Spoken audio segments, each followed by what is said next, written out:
الحمد للہ وکفا وسلام علی عبادہ الذین اصطفى خصوصاً علی سید الرسل وخاتم الانبیاء اعوذ باللہ من الشیطان الرجیم بسم اللہ الرحمن الرحیم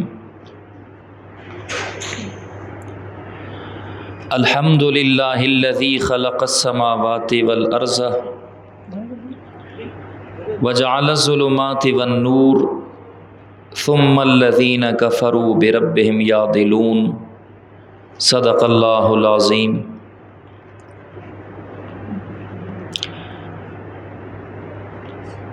سورۃ الانعام 7واں سپارہ سورہ انعام بالکل ابتدا سے۔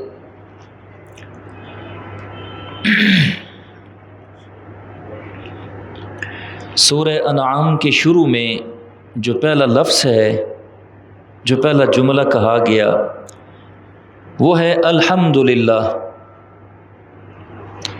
اس کا عام طور پر معنی کیا جاتا ہے تمام تعریفیں، اور تعریفوں سے مراد کیا ہے یا کون سی تعریفیں ہیں؟ تو مفسرین نے لکھا الحمدللہ کا معنی یہ ہے وہ تمام صفات الوہیت، وہ تمام صفات جو ایک معبود میں ہوتی ہیں یا ہونی چاہیے، تمام وہ صفات جو ایک معبود میں ہوتی ہیں یا ہونی چاہیے، للہ وہ اللہ کے لیے خاص ہیں۔ الحمدللہ تمام وہ صفات جو ایک معبود میں ہونی چاہیے، للہ وہ اللہ کے لیے خاص ہیں۔ تو جو چیز کسی کا خاصہ ہوتی ہے وہ غیر میں نہیں پائی جاتی۔ اب تمام صفات اس کے لیے ہیں، یہ گویا ایک دعویٰ ہے۔ دلیل کیا ہے؟ الذی خلق السماوات والارض، یہ اس دعوے کی دلیل ہے کہ ساری صفات الوہیت اس کے لیے کیوں ہے؟ تو کہا اس لیے کہ اس نے زمین اور آسمان کو بنایا ہے، پیدا کیے۔ دوسری دلیل وجعل الظلمات والنور، اندھیرے اور روشنی بھی اسی نے بنائی ہے، اس لیے تمام وہ صفات اسی کے لیے۔ اب یہاں سے ظلمات دیکھیں جمع ہے، جعل الظلمات، اس کی واحد آتی ہے ظلمت، نور یہ واحد ہے۔ تو جتنی بھی گمراہیاں ہیں ان سب کا بھی خالق گویا اللہ تعالیٰ ہے، اور نور جو ہدایت ہے اس کا بھی خالق اللہ تعالیٰ ہے۔ تو ظلمات جمع لا کے اشارہ قرآن نے صرف کیا کہ جو گمراہی کے راستے ہیں وہ بہت زیادہ ہیں، اور نور واحد لا کر یہ سمجھایا ہے کہ جو ہدایت کا راستہ ہے وہ ایک ہی ہے، صراط مستقیم۔ اور دوسرا یہ ہے کہ اندھیروں سے مراد یہ عام اندھیرے ہوں، اور نور سے مراد روشنی ہو، آگ ہو۔ تو یہاں پر آتش پرستوں کا بھی رد ہو گیا کہ جو آگ کی پوجا کرتے تھے، تو کہا وجعل الظلمات والنور، کہ آگ کو پیدا کرنے والا بھی اللہ تعالیٰ ہے۔ تو جو چیز پیدا کی جاتی ہے وہ مخلوق ہوتی ہے، تو مخلوق عبادت کے لائق نہیں ہو سکتی۔ ثم الذین کفروا بربہم یعدلون، پھر بھی کافر لوگ رب کے اوروں کو برابر مانتے ہیں۔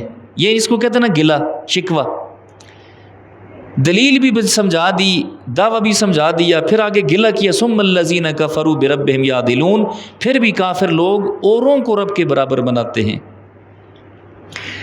دلیل نمبر 2 هو الذی خلقکم، وہی وہ ذات ہے جس نے تم سب کو پیدا کیا، من طین، گارے سے، ثم قضا اجلا، پھر تمہاری ایک زندگی ایک مدت مقرر کی، واجل مسمى عنده، اور جو مقرر عمر ہے وہ اسی کے علم میں ہے، کس نے کب کہاں مرنا ہے، کتنی زندگی پانی ہے، واجل مسمى عنده ثم انتم تمترون۔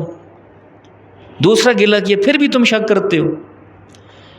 پوری کائنات کا خالق بھی اللہ، انسانوں کا خالق بھی اللہ، زندگی موت کا مالک بھی اللہ، اور ان تمام چیزوں کا علم رکھنے والا بھی اللہ، ثم انتم تمترون، پھر بھی تم شک کرتے ہو۔ وَهُوَ اللَّهُ فِي السَّمَاوَاتِ، دلیل نمبر 3 وہی اللہ آسمانوں میں بھی ہے، یعنی فرشتوں کا معبود بھی وہی، وَفِي الْأَرْضِ، اور زمین میں بھی وہی اللہ ہے، زمین والوں کا معبود بھی وہی۔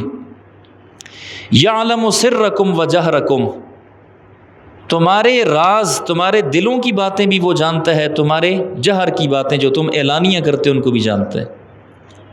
یعلم سرکم، تمہارے عقیدوں کو بھی وہ جانتا ہے، وجہرکم، تمہارے اعمال کو بھی وہ جانتا ہے۔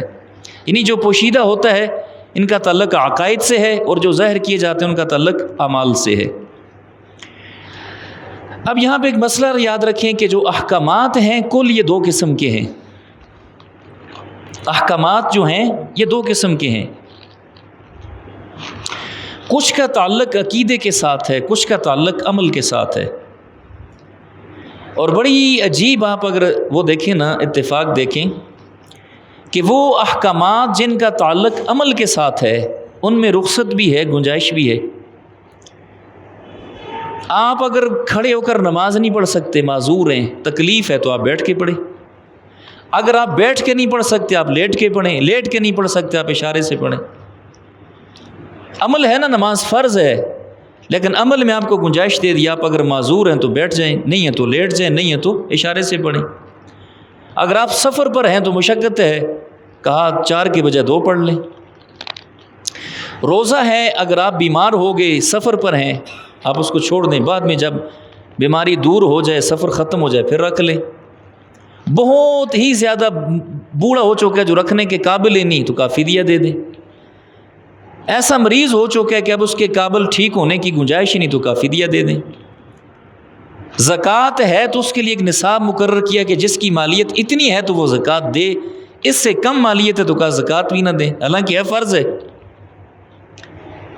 حج ہے، فرض ہے، اس کے لیے ایک نصاب مقرر کیا کہ اتنا، پیچھے گھر کا خرچہ چھوڑ کے، بیوی بچوں کی ضروریات چھوڑ کے، اس کے علاوہ پھر راستے میں آنے جانے کا جتنا خرچ ہے اتنا ہے تو حج کریں، نہیں تو آپ پر حج فرض ہی نہیں ہے۔ تو 1 نمبر کے احکامات وہ ہیں جن کا تعلق عمل سے ہے، اور وہ احکامات جن کا تعلق عمل سے ہے ان میں گنجائش اور رخصت موجود ہے۔ اور وہ دوسرے قسم کے احکامات جن کا تعلق عقیدے سے ہے، ان میں نہ رخصت ہے، نہ گنجائش ہے، اور نہ اس میں کوئی نصاب مقرر ہے۔ غریب ہے تب بھی، امیر ہے تب بھی، سب کے لیے وہ ایک ہی ہے۔ اب سب سے جو بنیادی چیز ہے تو عقیدے میں وہ ہے توحید باری تعالیٰ، اللہ تعالیٰ کی توحید، اللہ کی کسی صفت میں کسی کو شریک نہیں ماننا۔ اب اس میں کوئی گنجائش یا کوئی رخصت نہیں ہے۔ دوسرا جو بنیادی جز ہے رسالت، لا الہ الا اللہ محمد الرسول اللہ، یہ 2 مین عقائد کے جز ہیں، ایک ہے توحید اور دوسرا ہے رسالت۔